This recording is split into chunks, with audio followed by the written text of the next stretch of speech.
Good morning विद्यार्थियों। आशा है कि आज सभी लोग स्वस्थ होंगे, अच्छे होंगे, प्रसन्नचित्त मुद्रा में पढ़ाई कर रहे होंगे, तैयारी अच्छी चल रही होगी। हम आपको अध्याय 8 पढ़ा रहे थे जो कि कोणों से संबंधित था। अब हम आपको अध्याय 9 शुरू करने जा रहे हैं। ये अध्याय त्रिभुजों से संबंधित है। त्रिभुज क्या होता है, कितने प्रकार के होते हैं, आदि आदि पढ़ाने जा रहे हैं। त्रिभुज, जैसा कि आप लोग जानते हैं, त्रिभुज में 3 भुजाएं होती हैं, अर्थात 3 भुजाओं से घिरी हुई आकृति को हम त्रिभुज कहते हैं। 3 भुजाओं से घिरी हुई आकृति को त्रिभुज कहते हैं।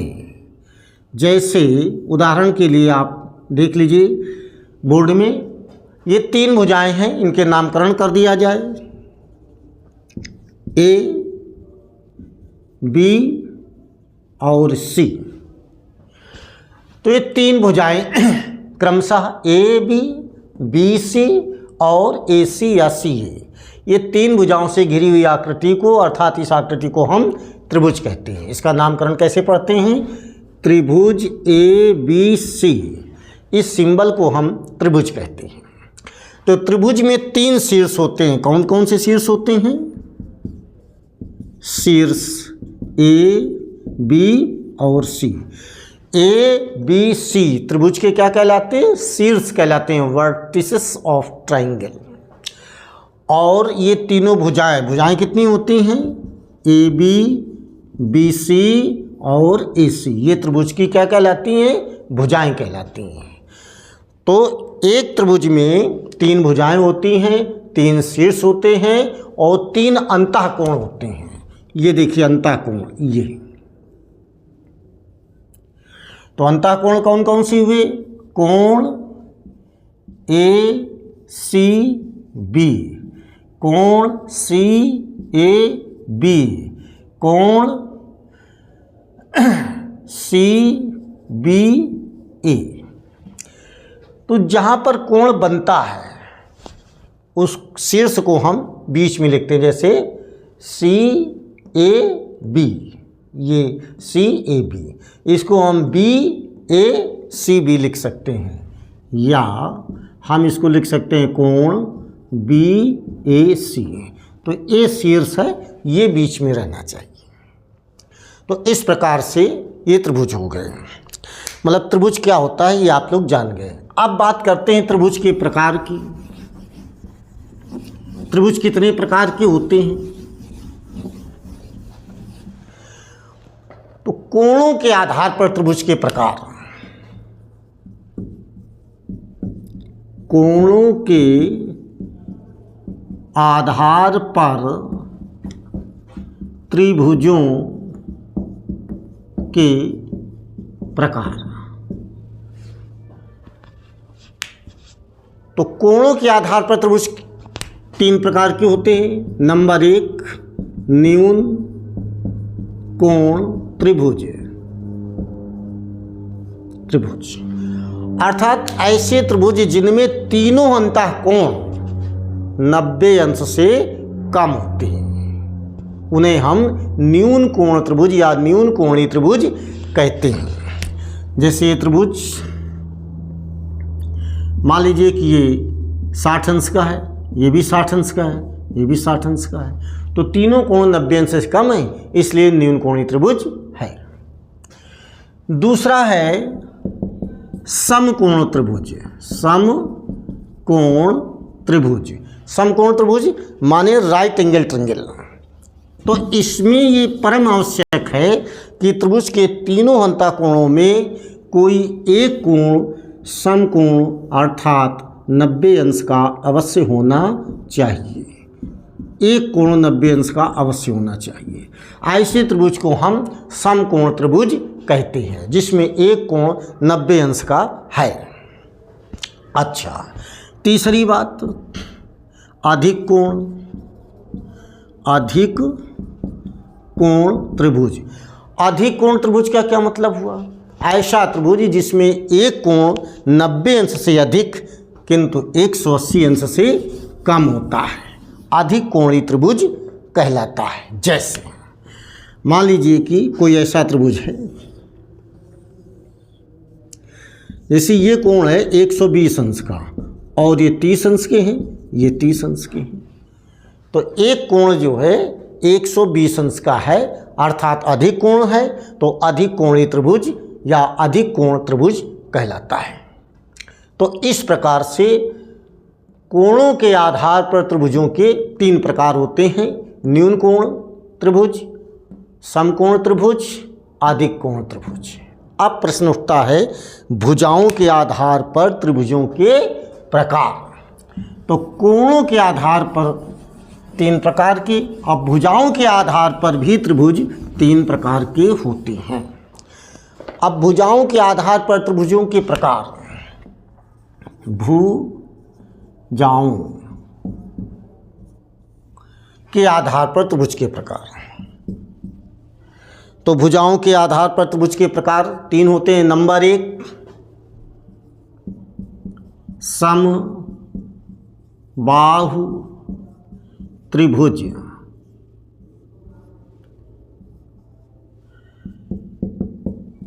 समबाहु त्रिभुज नाम से स्पष्ट है, त्रिभुज की 3 भुजाएं होती हैं। समबाहु जिनकी भुजाएं बराबर हों समबाहु त्रिभुज कहलाता है, अर्थात वह त्रिभुज जिनकी तीनों भुजाएं आपस में बराबर होती हैं।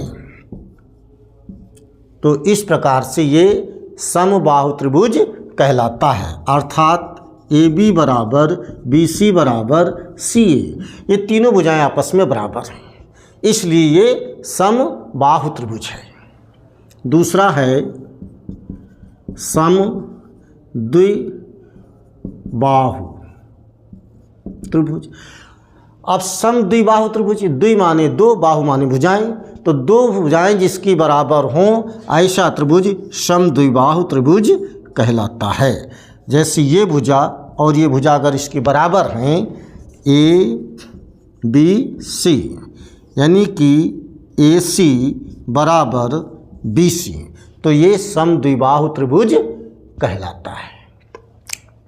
और ये AB जो है बराबर नहीं होती है, तो इसमें 2 भुजाएं बराबर होती हैं, कोई भी 2 भुजाएं बराबर हो जाएं समद्विबाहु त्रिभुज कहलाता है।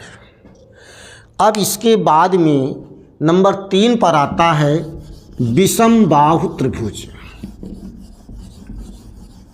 विषमबाहु त्रिभुज,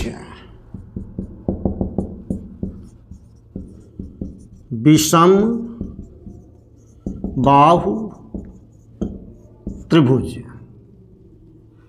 वह त्रिभुज जिनमें सभी भुजाएं असमान होती हैं, अर्थात तीनों भुजाएं एक दूसरे के समान नहीं होती, बराबर नहीं होती, विषमबाहु त्रिभुज कहलाता है। जैसे मान लीजिए कि ये कोई त्रिभुज है, ये 3 सेंटीमीटर है, ये 4 सेंटीमीटर है, ये 5 सेंटीमीटर है, तो ये त्रिभुज विषमबाहु त्रिभुज है क्योंकि सभी भुजाएं अलग अलग माप की दी गई हैं। इस प्रकार से भुजाओं के आधार पर भी त्रिभुज 3 प्रकार के हुए, समबाहु त्रिभुज, समद्विबाहु त्रिभुज और विषमबाहु त्रिभुज। अब हम अध्ययन करेंगे कि त्रिभुज के और कौन खास बिंदु होते हैं, तो वो भी देख लीजिए।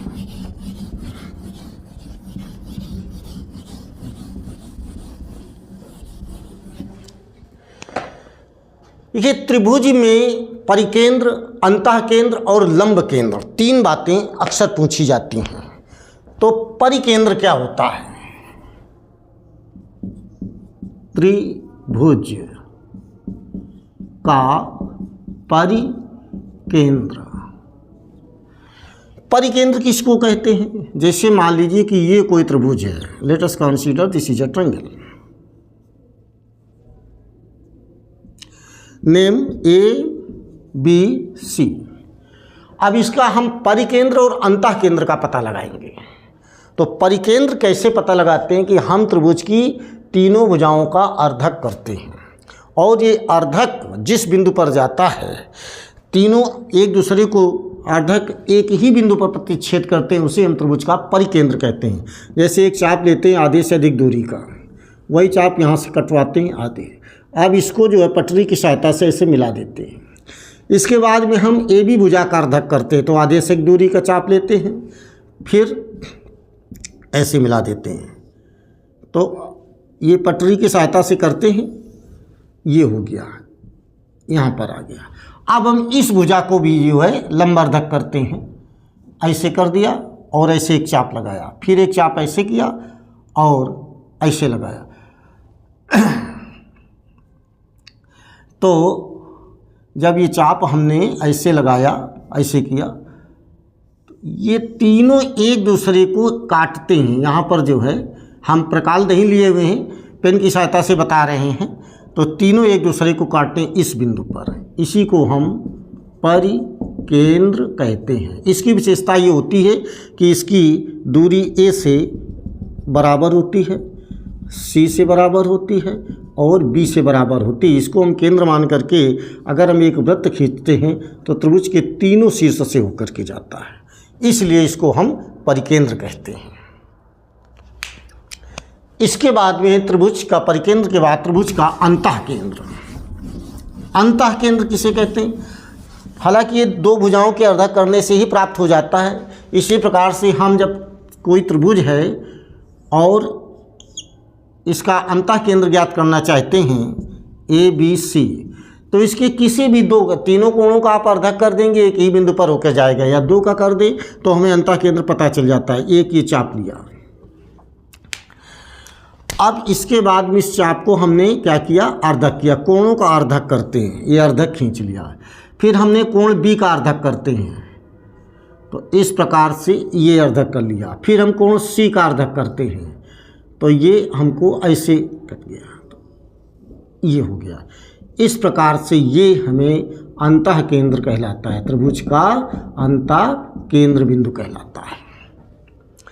इससे अगर हम कोई सर्किल खींचते हैं तो ये सर्किल जो है वृत्त की त्रिभुज की तीनों भुजाओं को स्पर्श करके निकलता है, यही इसकी पहचान है। इसलिए हम इसको त्रिभुज का अंतः केंद्र कहते हैं। एक खास बिंदु और है, लंब केंद्र किसे कहते हैं?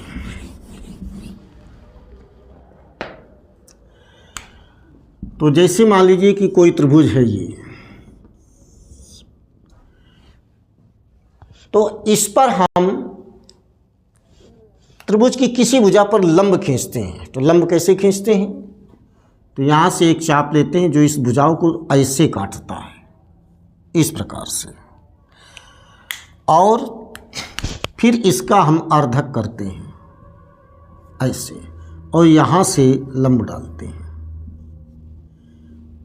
ये लंब हो गया। इसी प्रकार से हम इस भुजा पर भी ऐसे चाप लगाते हैं और इस चाप को फिर हम ऐसे काटते हैं, यहाँ से लंब खींचते हैं, ये इसका लंब हो गया। इसी प्रकार से हम इससे इस भुजा पर लंब डालते हैं, ऐसे चाप लगाते हैं, प्रकाल की सहायता से इसे खींच देते हैं, ये त्रिभुज का लंब केंद्र कहलाता है।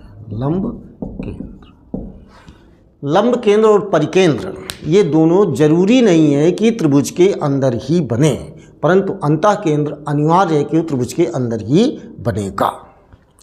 तो इन्हीं शब्दों के साथ आज का ये व्याख्यान संख्या 24 समाप्त होता है। अगले व्याख्यान में हम आप लोगों को त्रिभुज का क्षेत्रफल, वक्रपृष्ठ, परिमाप आदि कैसे ज्ञात करते हैं सिखाएंगे।